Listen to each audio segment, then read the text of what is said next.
yang suka menggambar itu otomatis bisa melukis?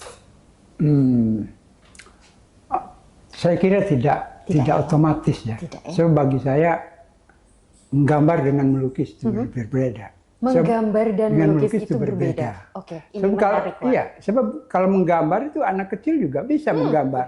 Betul. Menggambar cacing, menggambar tikus. Tapi apakah itu sudah bisa disebut lukisan? Itu kan dalam satu tanda tanya yang besar, ya kan? Betul. Sebab kalau udah dibilang lukisan itu dia harus melukiskan apa yang ada di balik objek itu sendiri. Oke. Tahan dulu, Wak. Saya mau menyapa sahabat podcast dulu. Selamat sore, selamat pagi, selamat malam. Pokoknya, hai sahabat podcast 2025. Podcast Multatuli kembali hadir menemani keseharian Anda. Dan di 2025 ini, saya dan juga tim podcast Multatuli akan menghadirkan berbagai narasumber yang sangat inspiratif dan cukup sangat dan juga layak sekali untuk ditonton dan jangan sampai dilewatkan. Di samping saya saat ini ada Uwa Gebar Sasmita, salah satu pelukis dari Provinsi Banten yang terkenal dengan aliran ekspresionismenya. Betul ya, Wak ya? Lebih tepatnya kali impresionis. Oh, impresionis, oke. Lahir 11 Agustus 1949. Betul ya, Wak? Berarti saat ini usia kurang lebih 76 tahun. Iya. Masih aktif, Wak? Insya Allah. Insya Allah masih aktif ya, Wak ya. Baik, kita kembali ke tema ya, Wak ya, bahwa untuk menjadi seorang pelukis itu pasti butuh yang namanya persiapan. Nah, sahabat podcast, persiapan apa saja sih sebenarnya yang dibutuhkan untuk seseorang menjadi seorang pelukis? Tadi kita sudah sedikit mengupas perbedaan antara menggambar dan melukis. Ternyata berbeda ya, tidak otomatis seseorang yang suka menggambar bisa dikatakan menjadi seorang pelukis. Wah, kita lanjutkan lagi ya, Wak ya. Sebenarnya kalau boleh saya tahu, Wak, apa sih alasan seseorang ini untuk menjadi seorang pelukis, Wak? Pertama, kenapa dia menjadi seorang pelukis? Tentunya dia ada rasa suka kepada lukisan itu, ya kan? Rasa suka ini tidak bisa dipaksakan oleh orang lain. Pasti rasa suka itu datang dari dalam, dari hati, ya kan? Betul. Ya kan? Karena itu datang dari hati, seolah-olah itu hati kita itu menuntut untuk kita berprofesi seni rupa. Yang berprofesi tentang seni rupa. Udah otomatis itu. Jadi itulah kenapa dalam hal ini seseorang memilih untuk jadi pelukis. Pertama, ada tuntutan hati untuk bagaimana dia menjadi pelukis. Satu, ya kan? Rasa suka. Ditambah lagi setelah beranjak lebih jauh, muncul juga rasa cinta, ya kan? Cinta itu datangnya dari suka dulu. Mungkin pertamanya belum ada rasa cinta, baru suka. Nah, kalau kita udah ada rasa cinta di dalam terhadap dunia itu, terhadap profesi itu, insya Allah kita akan merasa kehausan kalau umpamanya kita tidak melukis. Betul. Sehingga dengan kehausan dia untuk melukis, dan akhirnya dia memang melukis, karena dia merasa haus, maka dia akan menjadi seorang ahli. Oke. Uwa sendiri bagaimana bisa untuk menyukai seni melukis ini, Wak? Ya sama seperti apa yang tadi. Pertamanya rasa suka, kemudian dalam satu proses, terus ada rasa cinta. Dari rasa cinta itu kita tidak bisa keluar dari rasa cinta itu, maka kita akan menekuni itu. Ketika menekuni itu tentunya, dan rasa cinta itu, maka kita akan mempelajari tentang bagaimana menjadi melukis yang baik. Dan pertama kali Uwa menyentuh kanvas, menyentuh cat untuk melukis, itu bagaimana ceritanya, Wak? Tadinya itu kan untuk menjadi saya hari ini, itu kan ada suatu proses panjang, perjalanan panjang. Sangat panjang ya, Wak ya. Mungkin dulunya saya hanya menggambar dengan potlot, ya kan, di atas kertas, bahkan jauh lebih dari itu, umpamanya coret-coret di tanah, ya dengan apa namanya, tongkat atau rokrak di situ atau di pasir. Karena terus menerus akhirnya tadi itu, karena kebiasaan kita, maka gimana sih kalau udah terbiasa di dalam profesi itu, nyaris susah kita untuk melepaskannya. Ya, karena ya kan? cinta itu ya. Karena udah ada cinta itu. Dari situ terus baru kita setelah kan ngelihat setelah dewasa kita lihat ada lukisan-lukisan yang dari kanvas, dari kain dan lain sebagainya. Oh, berarti melukis itu artinya bukan hanya sekedar di potret di atas kertas, tapi juga bisa itu dengan berbagai warna, dengan berbagai gaya dan lain sebagainya. Dan karena saya melihat bahwa lukisan itu seperti itu, maka saya belajar dan mencoba untuk bagaimana mencari teknik-teknik tertentu untuk bisa mencapai itu. Nah, oke. Kita bicara soal teknik ya, Pak ya. Dan sahabat podcast semakin menarik ya. Kita akan mulai lebih dalam lagi untuk bagaimana mempersiapkan diri menjadi seorang pelukis. Nah, untuk melatih atau mengasah keterampilan melukis ini secara konsisten, bagaimana sih, Wak, caranya, Wak? Mengasah keterampilan secara konsisten. Ya. Itu ada kaitannya dengan rasa cinta tadi. Oke. So, hanya dengan rasa cinta itu yang memungkinkan kita untuk konsisten dalam bidangnya. Ya kan? Ya, itu. Betul. Itu.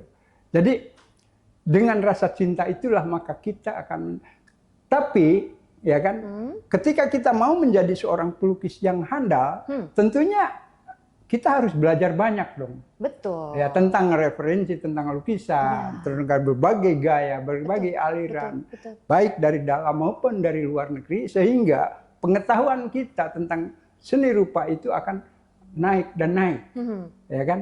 Kalau dulu mungkin pengetahuannya hanya segini, setelah kita belajar bisa segini, bisa segini, dan apalagi ditambah dengan sebuah pengalaman, balik pengalaman pribadi, ya kan, maupun pengalaman teknik melukis, dia akan melahirkan suatu teknik yang tersendiri, bahkan juga dengan pengalaman melihat suatu fenomena di alam ini, maka mungkin juga dia bisa berpikir atau punya rasa keindahan sendiri yang berbeda dengan orang lain. Itu lewat suatu proses yang panjang untuk sampai ya, itu. prosesnya. Nah, untuk seorang pemula, katakanlah ya, Wak ya, apakah harus mereka mengenal yang namanya gaya atau aliran melukis dan media-media apa saja sih, Wak, sebenarnya yang diperlukan untuk seseorang ini untuk menjadi seorang pelukis? Ya, saya kira kalau saya cerita tadi itu adalah cerita orang yang sudah berjalan, yang sudah berproses. Tapi bagi bagi pemula, ya pertama mungkin bagaimana, kan dari rasa suka dulu. Nggak mungkin dia memilih itu, ya nggak mungkin dia akan memulai. Tiba-tiba membeli buat media lukis kan nggak mungkin dia memulai gitu lah kalau nggak rasa suka. Hanya saja ketika kita rasa suka, kita juga perlu mempelajari tentang teknik-teknik bagaimana kita menjadi seorang pelukis yang handal. Ya. Artinya nggak langsung loncat, nggak mungkin itu, ya kan?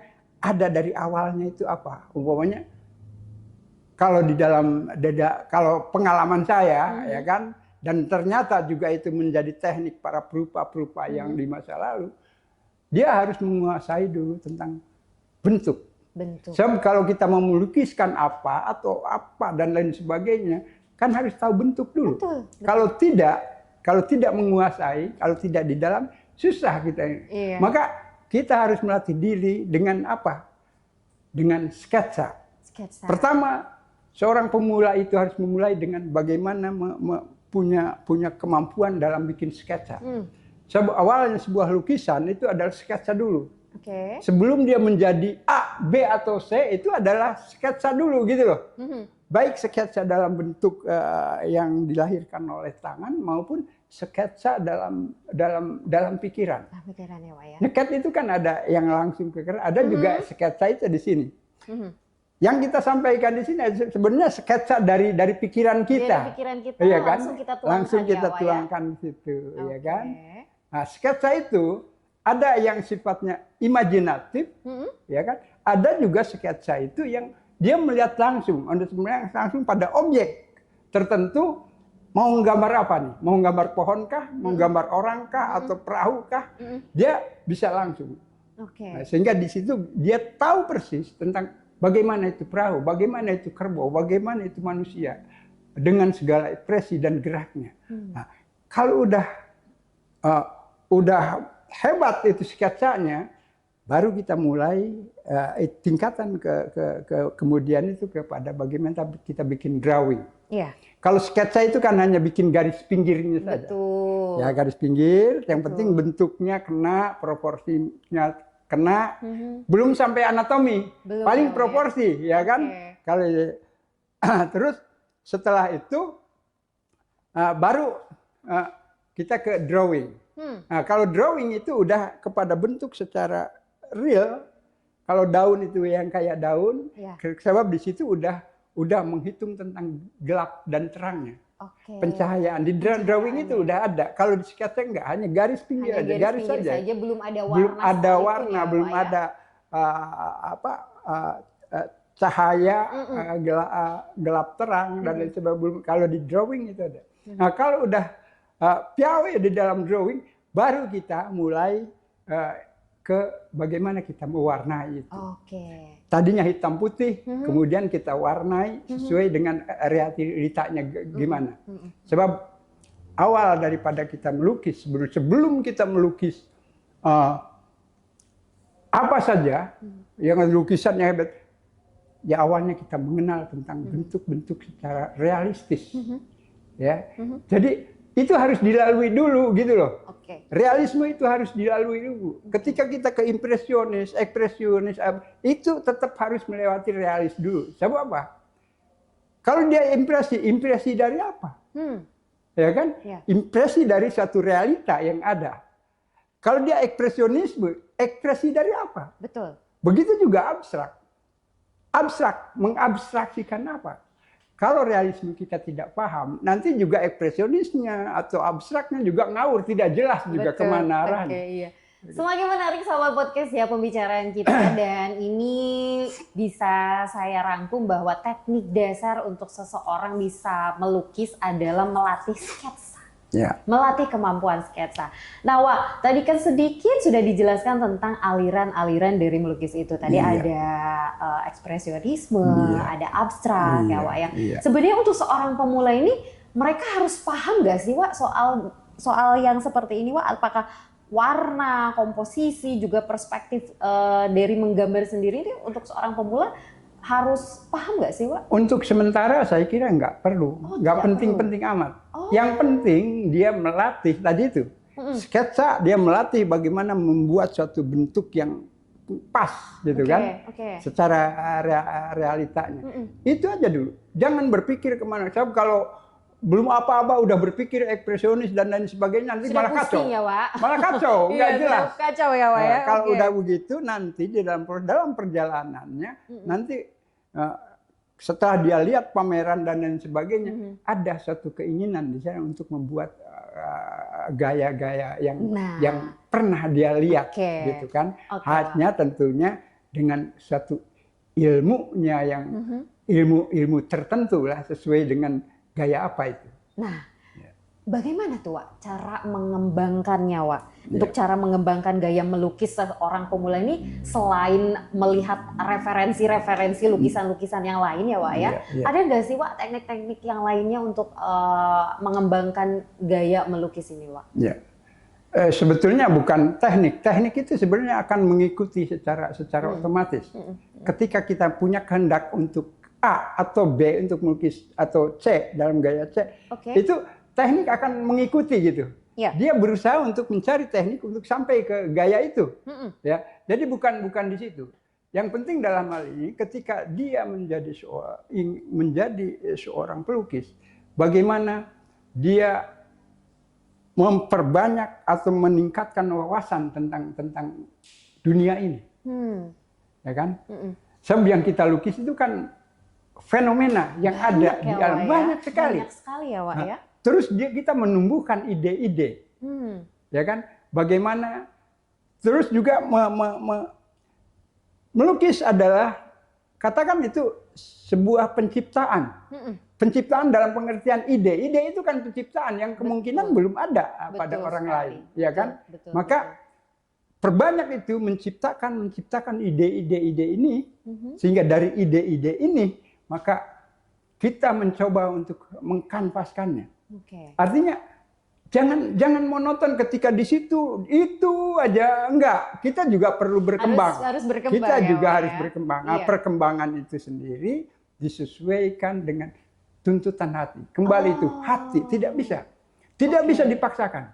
Walaupun semisal perkembangan zamannya sekarang ini melukis seperti ini, tetapi kalau semisal hatinya tidak cocok dengan perkembangannya, jangan tidak dipaksakan. Bisa dipaksakan ya, Wak? Saya berbicara seni, berbicara penyampaian tentang sebenarnya penyampaian isi hati.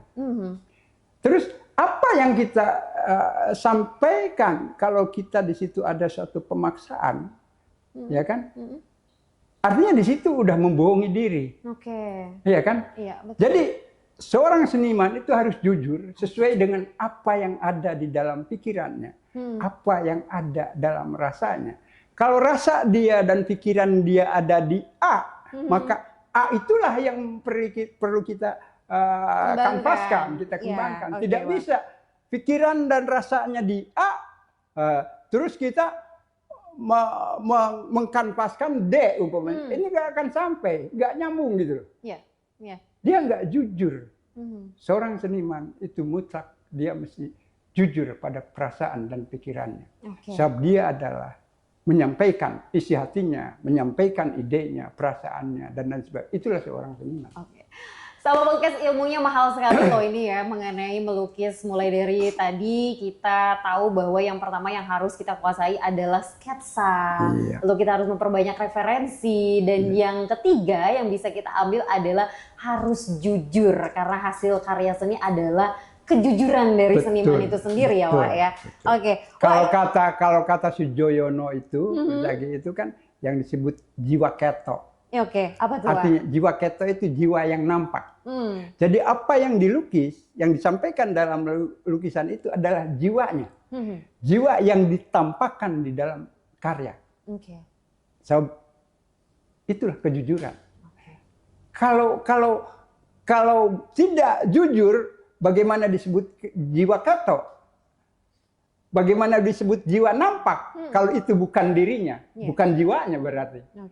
Jadi saya kira mutlak dia harus jujur, jangan dipaksakan. Baik, 3 poin sudah kita tahu, sahabat podcast, untuk bekal kita menjadi seorang pelukis. Dan yang berikutnya yang ingin saya tanya, saya penasaran, Wak, melukis itu kan tidak jauh dari goresan warna.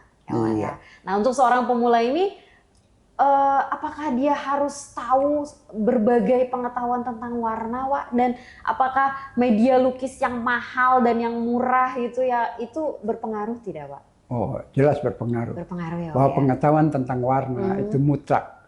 Banyak sekali yang membuat bagaimana pelukis itu menjadi bagus, indah, dan punya nilai yang tinggi.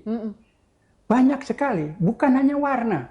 Dia juga mengenal tentang komposisi, bagaimana komposisi yang baik, dan dia juga mengenal tentang suasana. Suasana adalah fenomena alam, ya kan? Betul. Kalau hanya disampaikan dengan warna saja, mungkin juga yang namanya suasana tidak pernah tercapai, ya kan? Itu hanya dengan pendalaman, dengan penghayatan, dengan melihat secara teliti tentang fenomena alam. Ketika melihat sesuatu suasana, kenapa dia kok suasananya seperti itu? Betul. Ya kan? Itu harus diteliti. Kenapa air ini kok bisa tenang?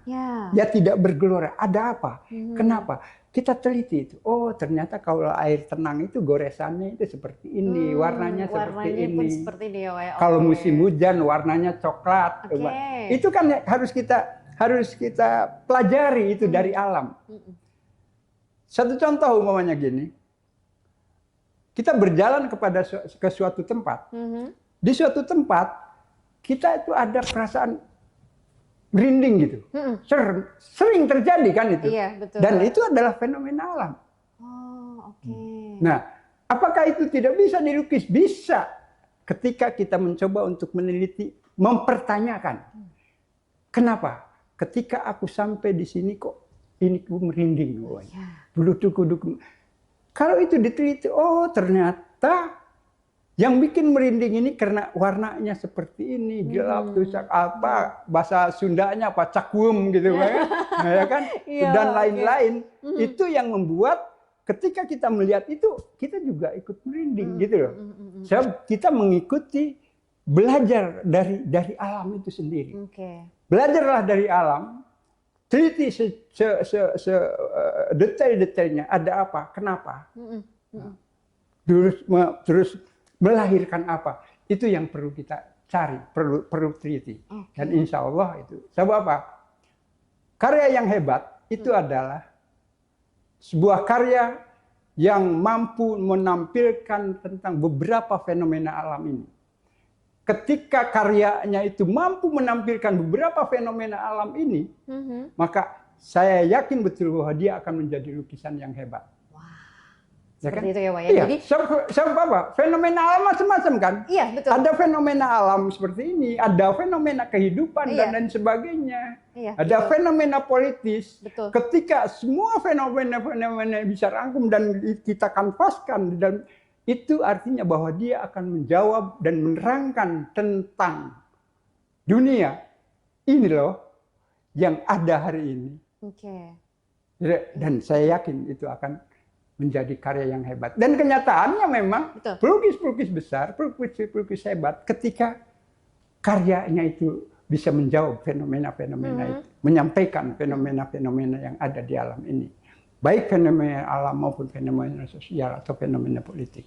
Sebab itu nanti yang akan menyentuh perasaan si yang melihat. Gitu. Iya, betul Pak. Nah, berhubungan dengan menyampaikan fenomena ya, Wak ya. Setiap lukisan itu punya tema atau pesannya masing-masing. Mereka juga punya jiwanya sendiri ya, Wak ya. Nah, untuk seorang pemula nih, bagaimana sih, Wak, untuk bisa menyampaikan pesan atau tema dari lukisan yang dia lukis itu, Wak? Ya itu. Ada tekniknya tidak, Wak ya? Khususnya? Ya itu tadi, kepada penelitian secara mendalam tadi ya. Kenapa itu? Ketika melihat seseorang, umpamanya, ya kan? Loh kok aku sedih amat ini melihat anak ini. Itu bukan tanpa sebab. Kalau kita melihat anak yang lagi ketawa happy, ya nggak mungkin kita terus terbawa hanya terus kita sedih, enggak kan? Betul, Pak. Nah, hanya dengan kita meneliti, menyelidiki, maka kita akan sampai bisa mengkanvaskan apa yang terjadi, perasaan apa yang dialami oleh sang anak itu. Kalau kita melihat, oh ternyata gitu, ekspresinya, kerut ininya, kesedihannya, ada air mata, ya dengan gimana, itu bisa dipelajari gitu loh. Jadinya artinya gini. Apakah itu pemula? Apakah dia yang sudah berproses? Mestinya sampai ke sana. Kalau sudah sampai sana ya, Pak ya? Mestinya sampai ke sana. So, kalau tidak sampai ke sana, tadi itu mungkin batasannya kita sebagai ahli gambar saja. Kita hanya bisa menggambar tentang manusia, tapi tidak bisa melukiskan tentang manusia. Saya ketika melukiskan itu menyampaikan apa-apa yang ada di balik kehidupan manusia itu sendiri. Betul, karena setiap lukisan itu punya jiwanya masing-masing ya, Wak ya. Dan seorang penikmat seni pasti akan tahu lukisan ini punya tema dan pesan seperti apa. Wak sendiri punya lukisan favorit nggak sih, Wak? Ada. Dari siapa, Wak, lukisannya, Wak? Enggak, punya saya sendiri. Punya Wak sendiri. Saya kira dari pelukis lain ya. Enggak, pelukis orang yang lain juga tentunya banyak lah. Ada yang ya, Wak. Saya, boleh ya bukan favorit, yang saya suka lah ya. Boleh di spill, Wak, ke sahabat podcast. Apa sih atau siapa sih lukisan yang paling inspiratif menurut Wak? Untuk saya? Iya, untuk Wak. Untuk saya ya.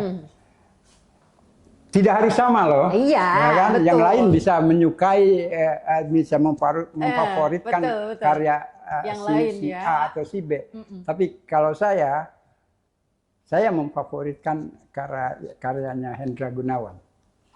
Kebetulan saya juga memang karena saya suka pada karya-karya Pak Hendra Gunawan ini, maka saya belajar sama dia. Belajar ya langsung kan? dari Belajar beliau, langsung ya, ya. Dengan belajar itu semakin dalam, semakin bisa merabat tentang perasaan Pak Hendra sendiri gitu kan. Bisa merasuk ke sini dan akhirnya menjadi favorit ya karya-karya. Di samping itu juga mungkin karena pengetahuan saya tentang seni rupa itu juga bukan hanya dari Pak Hendra. Ada pengetahuan dari tentang ekspresi, tentang bagaimana dekorasi, dekoratif dan lain sebagainya. Tentunya untuk ekspresinya untuk Indonesia, saya cenderung ke Pak Apandi lah ya. Sujoyono itu adalah mereka-mereka itu yang saya suka gitu, selama ini. Wak. Dan Wak sendiri untuk sampai saat ini ya Wak ya, dari pertama berkarir sampai sekarang kalau boleh saya tahu Wak, sudah berapa banyak pameran yang Wak ikuti atau adakah penghargaan-penghargaan tertentu yang sudah Wak terima Wak? Ya, kalau udah pameran saya juga nggak tahu udah berapa kali ya. Sudah banyak ya Wak ya. Untuk pameran bersama ya. Tapi kalau pameran tunggal mungkin saya baru pertama di Jakarta sekali. Terus di sini di Guriang. Terus di Balai Budaya 3 ya, Balai Budaya Pandeglang, terus di Museum Kepurbakalaan kemarin kali 4 kali. Kalau pameran tunggal saya baru 4 kali. Wak, kalau saya boleh tanya ya Wak ya, untuk para pemula nih, siapa sih pelukis yang bisa dijadikan inspiratif oleh para pemula? Menurut Wak?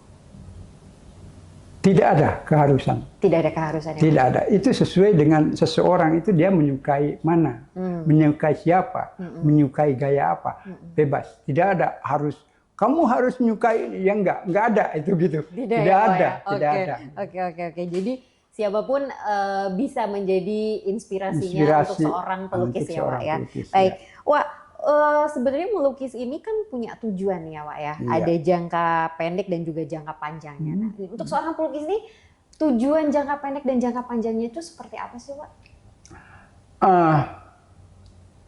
Tidak ada. Tidak ada yang namanya tujuan jangka pendek, jangka panjang. Tidak.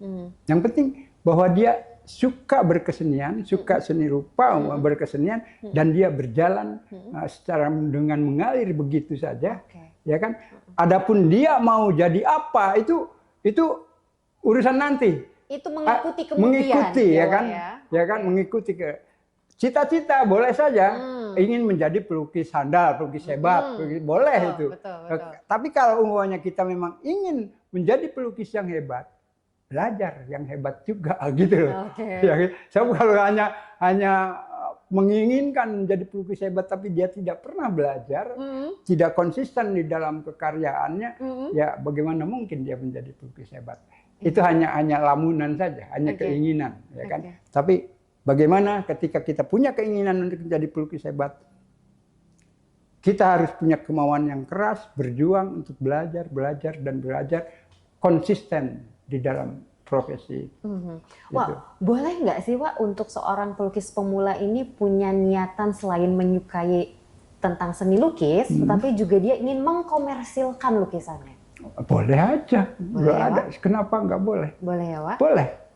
Jadi semua itu kan pilihan pada akhirnya. Termasuk juga memilih tentang suatu gaya tertentu itu juga pilihan. Terus dia ingin mengkomersilkan karyanya, terus juga untuk menyampaikan tentang idealismenya tanpa berpikir dia itu laku atau tidak, ya kan? Ya, itu semua sesuai dengan pilihan. Apakah sah? Sah. Apakah dia mau komersil, mau punya ingin menampilkan idealismenya, itu semua sah. Ya kan? Hanya saja kalau yang komersial, ya kan? Kalau arahannya komersial, itu pastinya dia akan dari sana ke sana dan dia akan mengajar apa yang lagi rame. Nah, ketika apa yang lagi rame, bahwa apa yang dia lukis juga dilukis juga sama orang lain kan gitu. Betul. Iya kan? Iya. Nah, kalau apa yang kita lukis juga sebenarnya dilukis juga sama orang lain karena arahannya kepada komersial tadi. Jadi dia tidak mungkin akan menjadi lukisan yang hebat, gitu loh. So dia tidak memperlihatkan satu jati diri atau imajinasi atau ide-ide yang ada dalam sementara para kolektor juga sebenarnya kan ingin melihat itu. Betul. Iya kan? Betul. Ide-idenya gimana? Sebab dengan ide-ide itu mungkin juga ada satu terobosan pemikiran baru. Ada terobosan penyadaran terhadap manusia bahwa ini. Itu yang disukai oleh kolektor-kolektor yang muda. Kalau itu yang pasar tadi yang ya awam tadi. Lah ya, yang harganya mungkin 1,5 juta gitu. Jadi untuk para kolektor pasti menginginkan lukisan yang katakanlah the one and only, asli dari pemikiran si pelukis itu dan tidak ada duanya ya Wak ya. Itu. Baik, Wak, untuk para pelukis pemula dan sahabat podcast ya, pasti seseorang ingin memiliki nama dan reputasi yang dikenal. Nah, ini bagaimana sih Wak strateginya untuk membangun reputasi dan juga nama yang bisa dikenal sebagai seorang pelukis, Wak? Sebenarnya itu tidak perlu kita jadi acuan bagaimana. Tidak ada satu teknik ya untuk mencapai itu, kecuali tadi itu. Dia konsisten, dia melukis dengan lukisan-lukisan yang berbeda dengan yang lain, tanpa diingini atau itu secara alamiah dia akan populer. Sebab dia berbeda dengan yang lain. Betul. Gitu. Tapi kalau sama, dia akan kedahuluan sama orang-orang yang sudah lebih dulu, kan gitu. Betul. Dengan berbeda itu maka dia akan populer artinya. Oh, dia punya kekhasan ini dan betul-betul itu adalah murni, tidak ada goresan seperti itu pada orang lain. Pasti itu akan populer. Itu dalam satu proses dan itu tidak perlu pikiran kita itu enggak perlu itu. Keinginan itu boleh, tapi jangan jadi saya harus jadi pelukis. Saya enggak, berproses. Tidak berproses saja gitu. Secara alamiah, yang penting kita mesti tahu betul bahwa untuk menjadi handal, untuk menjadi pelukis yang hebat, udah saya sampaikan tadi. Betul.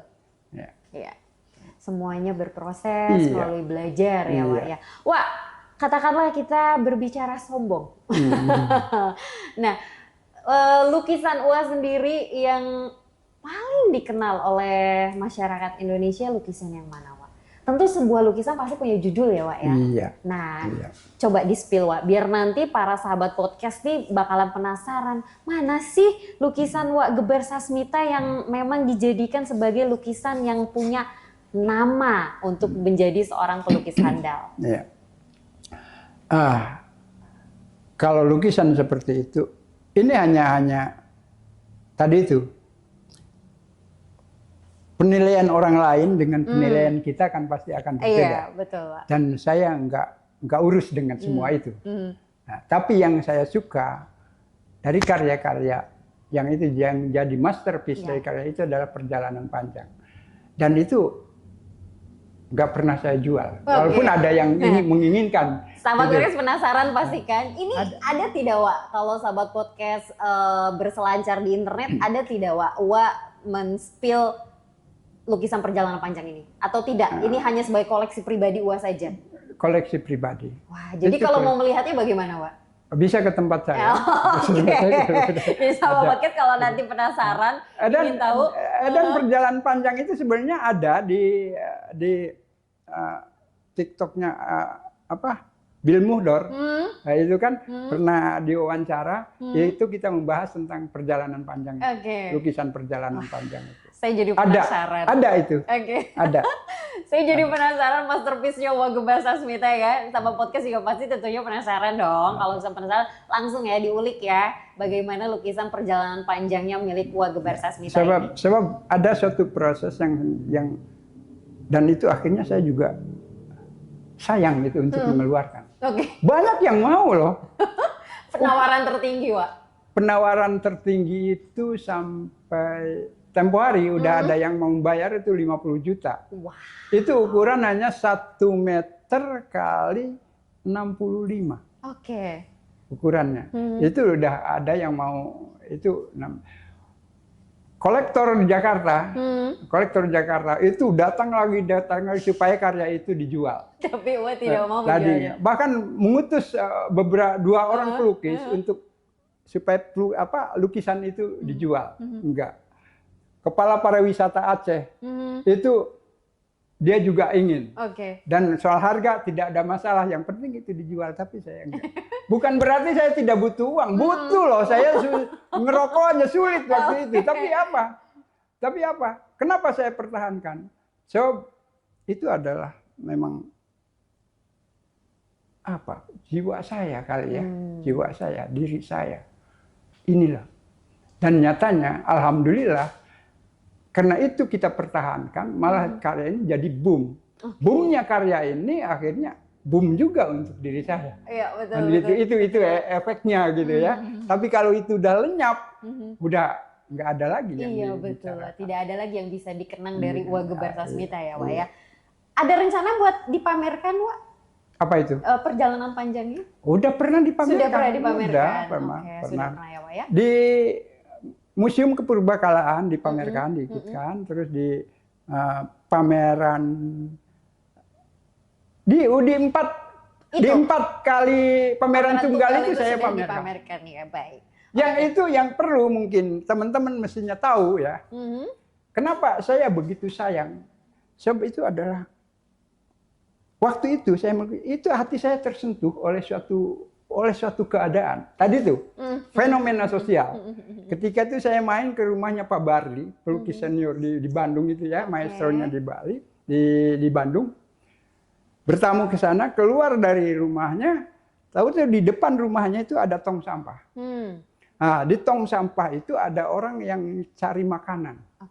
Ya kan? Dan dia di situ menemukan 4 butir rambutan yang agak mentah itu ya. Kalau agak mentah itu kan suka dibuang. Iya, betul, ya kan suka dibuang. Dia lihat itu, diambil di situ, dimakan di situ. Pada saat yang sama ada anjing juga yang memang mau cari makanan di tong sampah juga. Sehingga karena ada orang yang merebut rezekinya dia seolah-olah itu orang itu sampai digogok. Dia mencari makan di tong sampah. Digogok sama angin, kayak berebut makanan dengan anjing. Hati saya kan pedih. Gila saya bilang. Ada ya manusia sampai sedih saya. Sedih. Jadi langsung tersentuh gitu. Wah gila, ini gila. Sementara kita melihat bahwa di bangunan-bangunan bertingkat kita lihat bagaimana di satu sisi ini cari makanan sampai digogok sama anjing. Saya langsung pulang, begitu pulang, nah, itu proses perjalanan panjang lukisan itu ya. Nah, begitu pulang langsung saya bikin kanvas, langsung saya gambar. Alhamdulillah karena emosi yang lagi meluap, terus rasa kita juga lagi begitu kental. Itu 4 jam selesai. 4 jam. Dan hasilnya luar biasa. Luar biasa ya, Wak ya. Wah. Saya ikut merinding loh, Wak, dengar cerita perjalanan panjang ini. Iya. Nah, sebagai pertanyaan pamungkas saya, Wak, satu pesan untuk para pemula, bagaimana mempersiapkan diri mereka untuk menjadi seorang pelukis? Silakan. Iya. Baik, teman-teman semua, terutama kepada para pemula, ketika kita memang mau jadi pelukis, pertama apa?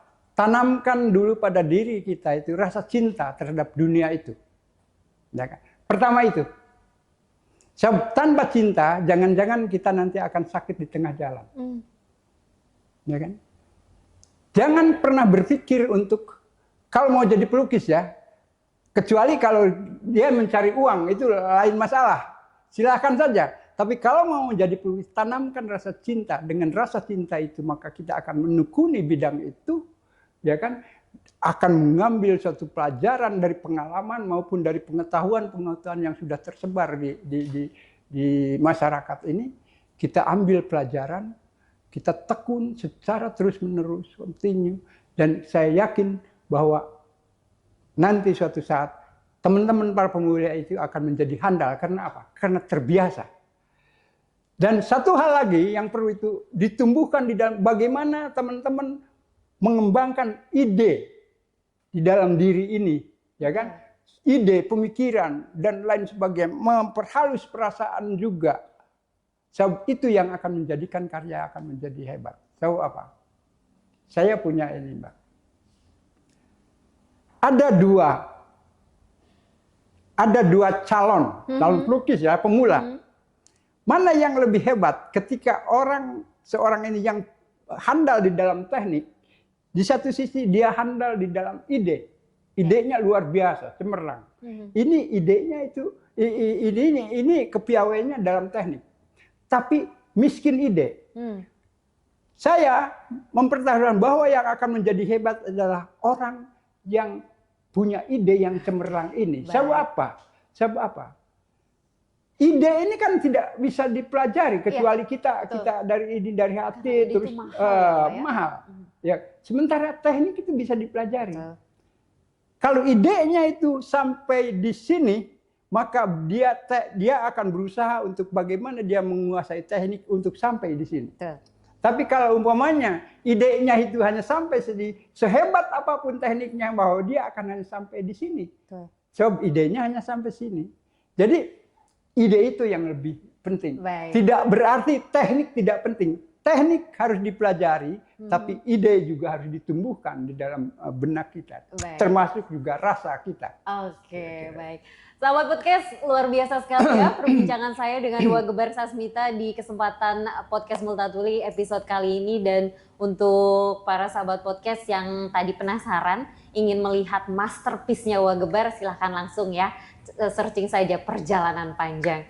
Nah, saya punya satu kutipan yang sangat menarik sekali tadi ketika saya searching, bahwa ada yang mengatakan bahwa setiap kanvas memiliki perjalanannya masing-masing.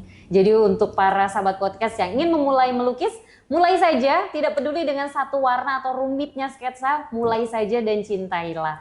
Wah, terima kasih sudah mampir di podcast Multatuli. Mudah-mudahan karya-karyanya nanti bisa dikenang oleh semua orang ya, Wak ya. Dan mudah-mudahan Uwas tetap sehat selalu dan juga bisa berkarya terus. Sahabat podcast, terima kasih, dan saya ucapkan terima kasih juga untuk Kementerian Kebudayaan, untuk Dinas Kebudayaan dan Pariwisata Kabupaten Lebak, dan DAK Museum Multatuli tahun 2025. Sampai jumpa di lain kesempatan dengan narasumber-narasumber yang inspiratif lainnya. Terima kasih. Wah, tadi naik apa ke sini, Wak? Angkot.